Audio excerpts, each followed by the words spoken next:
Maayong good morning kanatong tanan. Kumusta naman mo mga igsoon? Ha? Malipayon ba mo? Mas nindot sayo sa buntag mag-smile na tano? Kaya throughout the day, nindot ang atong adlaw. Mga igsoon, atong nadungog sa Ebanghelyo karon nga daghan sa mga tao ug matinun-an ang mibiya ug wala na mukuyog kang Hesus. Gawas lamang sa iyang original nga 12 ka mga apostoles, no? Mangutana kita ngano kaha nga namiya man sila kang Hesus. Ngano nga wala naman sila magkuyog-kuyog kang Hesus? Unsa may nakapa-discourage kanila? Di ba daghan man ang mga tao nga nagsunod-sunod kaniya bisag asa si Hesus moadto tungod sa mga milagro nga iyang gibuhat? Di ba daghan kaayong asa si Hesus moadto, pangitaon gayud nila si Hesus. Pero karon atong nadungog nganong namiya man sila sa atong Ginoo, nganong mibiya man sila. Mga igsoon, namiya sila kang Hesus tungod kay dili na nila madawat ang iyang pagtulunan sama sa iyang pag-ingon nga sa miaging mga ebanghelyo nga siya mao ang pan nga gikan sa langit ug nga ang mukaon sa iyang unod ug moinom sa iyang dugo makabaton og kinabuhing walay katapusan. So dili nila madawat kining magpangtulunan mga igsoon. Siguro ang ubang mga tao nga misunod kaniya nga nakadungog niini miingon siguro nga there is something wrong with his mind. He must be a crazy person, no? Nabuang naman siguro ni si Hesus. Unsaon gud nato pagkaon sa iyang unod o pag-inom sa iyang dugo? Mura bag sa hunahuna nila mga igsoon nga, di ba ang mukaon sa unod sa tao o moinom sa dugo sa tao kadto ramang mga aswang, no? Mao na nga dili nila madawat ang maong pagtulunan. Gani ingon pa man sa atong ebanghelyo karon, nagbagulbol ang iyang mga tinun-an og miingon, lisod kaayong dawaton kining pagtulun-ana, no? Kinsa bay makasabot niini? Di ba? No? So naglisod sila pagdawat niini mga igsoon, mao nang daghan ang mibiya kang Hesus ug wala na mukuyog kaniya, no? Mga igsoon, sa atong bahin adto na bay panahon nga kita usab mibiya ug wala na mukuyog kang Hesus, wala na mangita kaniya. Aduna usay panahon, no? Adunay mga higayon mga igsoon nga pipila ka nato di naganahan mangita kang Hesus, di naganahan magampo, di naganahan mosimba, naglaylo na sa pagsimbag, pagampo ngadto sa Ginoo, nagkabugnaw ang atong pagtuo sa Ginoo. Kanus aman kini mahitabo. Ilabi na kung ang tao makasinati o grabe nga panghitabo sa iyang kinabuhi nga din sila maglisod pagdawat niini, no? Sama pananggitan kung adunay sunod-sunod nga trahedya nga manghitabo sa pamilya, nangamatay ang ilang mga mahal sa kinabuhi ug uban pa mga bugat nga mo problema nga di ka makasabot, no? Mao na nga naglaylo ng luod ang uban pagani nasuko sa Ginoo ug dili na mosimba ug wala na motuo kaniya tungod sa mga bugat nga mga problema nga nahitabo sa ilang kinabuhi. Gani ang uban nakapangutana man sa pag-ingon, ngano nga gitugot man sa Ginoo nga mahitabo kini sa akong kinabuhi, aduna ba gayoy Ginoo? Gimahal ba ako sa Ginoo?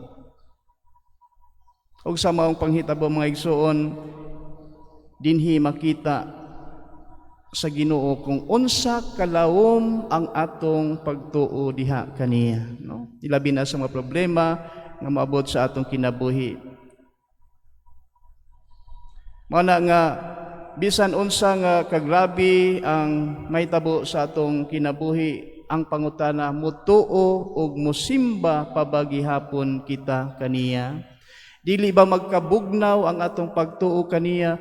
Dili ba kita mamahimo ba kitang pareha sa mga tawo nga mubiya na di na mangita kang Hesus, di na magsunod-sunod kang Hesus? Na hinumdum mo sa istorya sa kinabuhi ni Job sa Old Testament, no? Grabe gayud nga trahedya ang nahitabo kay Job sa iyang kinabuhi, no? Pero mga igsoon, Job never give up his faith in God, no?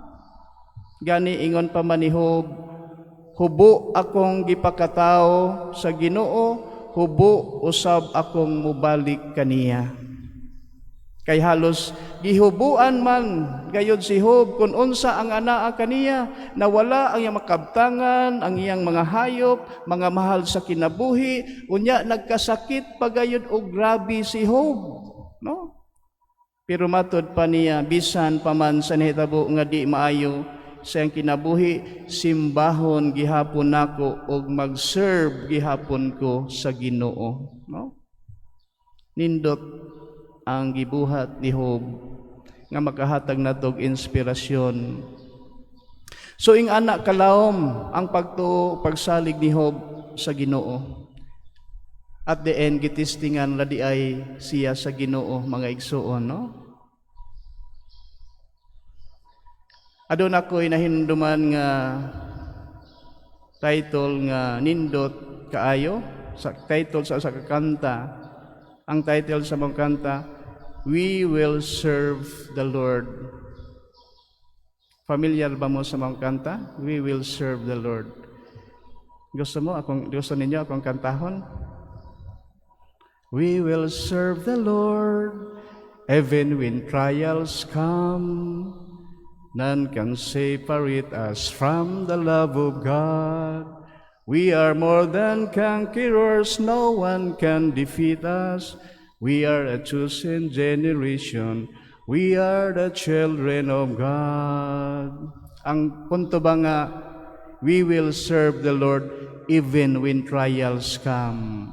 We will serve the Lord, we will serve the Lord. As for me and my household, we will serve the Lord.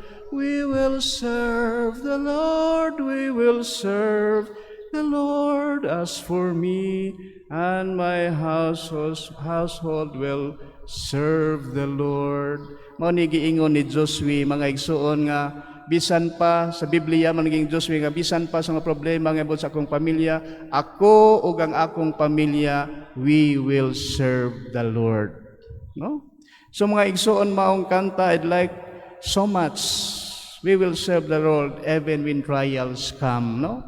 Mga igsoon, kung atong balikan ang atong ebanghelyo karon, sa dihang bibiya ang mga tao kang Hesus ug wala na mo serve kaniya, gipangutana niya ang iyang napulog duha ka mga tinun-an, kamo nga mga 12 nako ka mga apostoles, mubiya ba usab kamo kanako?